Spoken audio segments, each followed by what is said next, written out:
e falou que não era torcida lá, que agora é o crime. Entendeu? Porra de torcida, o bagulho é o crime. Eu comecei a estudar de forma sistemática, permanente, e praticamente só fazer isso, o futebol brasileiro, a partir de maio de 1990, quando eu propus à reitoria da UERJ, onde eu trabalhava, hoje eu estou aposentado lá, a criação do Núcleo de Sociologia do Futebol, que foi o primeiro centro permanente de pesquisas, estudos e trabalhos na área de sociologia do futebol no Brasil e, até onde eu sei, na América Latina.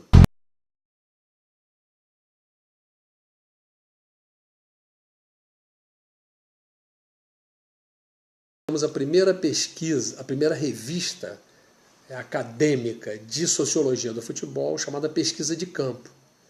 E no mesmo período criamos a primeira disciplina de sociologia do futebol em universidades brasileiras. Então o núcleo da UERJ foi um núcleo pioneiro, primeiro no Brasil, como eu disse, talvez da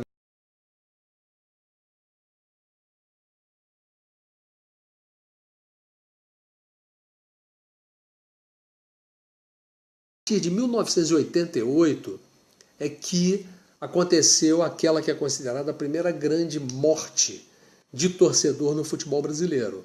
É quando o Cléo Sóstenes, que era um diretor da Mancha Verde, torcida do Palmeiras, hoje tem o nome de torcida Alviverde, mas na época era torcida verde, ele foi assassinado por vários tiros na porta da Mancha Verde em São Paulo, supostamente por torcedores do Corinthians. Esse é um crime que tem 30 anos e até hoje ele não foi totalmente desvendado. Aliás, como a grande maioria dos crimes no universo futebol brasileiro.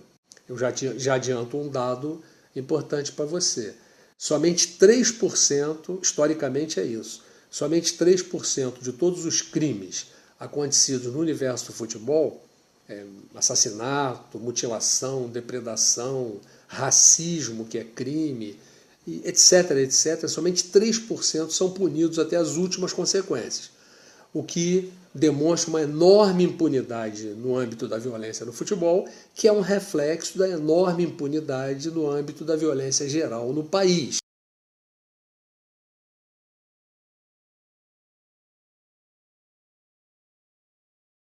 Vou fazer uma coisa bem, vamos dizer, didática. Primeira conclusão, é possível? É possível. Resolver tudo? Não. Mas controlar.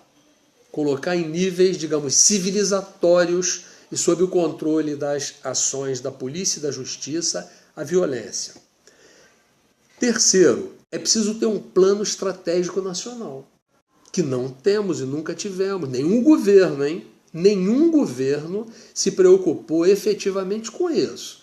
Olha que eu já percorri vários, sempre ia a Brasília conversar, levar nossos relatórios, sugerir ideias com base inclusive na minha experiência fora do Brasil, e nenhum governo, nenhum, se interessou efetivamente, completamente, profunda e seriamente em resolver isso. E é uma irresponsabilidade, porque isso não é um favor, isso é uma obrigação constitucional. Está na Constituição brasileira isso. Então, precisamos ter um plano estratégico nacional que reúna ao mesmo tempo 3 grandes conjuntos de medidas. Um conjunto de medidas cujos efeitos são de curto prazo, que são medidas de caráter punitivo, repressivo. É preciso punir esses grupos.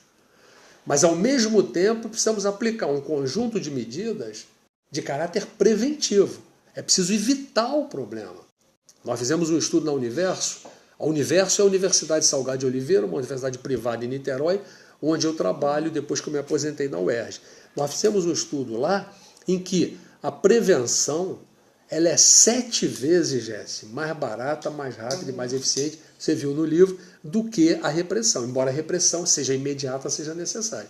Então, um segundo conjunto de medidas de caráter preventivo, medidas para evitar o problema. E também tudo ao mesmo tempo. E um terceiro conjunto de medidas, cujo resultado será de longo prazo, que são medidas de caráter reeducativo, para mudar essa cultura, mudar de baixo para cima a cultura de intolerância, cultura machista, cultura de que o adversário é inimigo e que é um inimigo a ser abatido. Então, um plano estratégico nacional que atenda às diferentes culturas regionais, que seja de longo prazo, que seja sustentável, que tenha uma base científica, sempre baseada em pesquisas, em estudos, e que reúna esses 3 conjuntos de medidas que deverão ser aplicados ao mesmo tempo. Mas as medidas de caráter repressivo têm efeito no curto prazo, ou deverão ter, as preventivas deverão ter efeito no médio prazo e as reeducativas no longo prazo. É possível controlar, o futebol brasileiro precisa disso.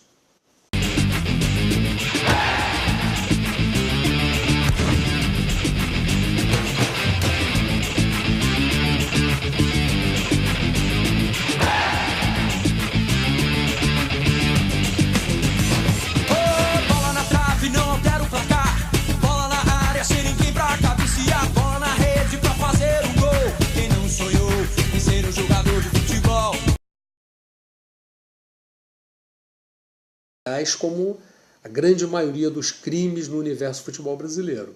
Eu já adianto um dado importante para você. Somente 3%, historicamente é isso, somente 3% de todos os crimes acontecidos no universo do futebol, assassinato, mutilação, depredação, racismo, que é crime, etc., etc., somente 3% são punidos até as últimas consequências.